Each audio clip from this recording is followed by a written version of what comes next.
Hi everyone, welcome to Mask English Tutorials. English is facile now. I'm Anna, an English tutor. Today's video is a special video because it is based on viewer's choice. One of our viewers, Mr. Vishnu, asked for letter writing video. So this video is about 5 main differences between a formal letter and an informal letter.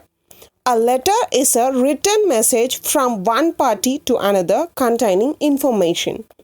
Letters are one of the oldest modes of communication. There are two types of letters. One is formal letter, which we saw in our video 11, and the second is informal letter. Let's see the differences point by point. Point 1.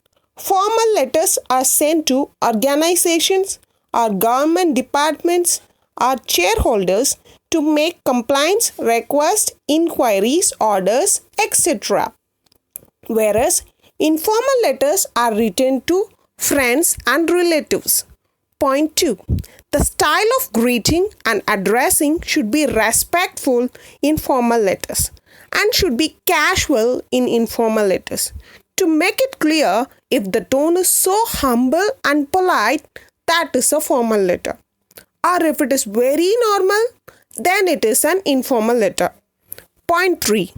There is a set of formats for writing formal letters, while there is no set structure for an informal letter. Point 4.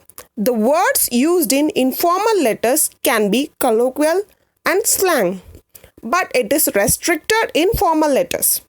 Point 5. A formal letter includes all professional stuff in its content, whereas an informal letter includes personal stuff in its content. Hope this video will be helpful to you. Please don't forget to like, share, comment and subscribe to my channel Mass English Tutorials. Also click the bell icon for instant notifications. Thank you.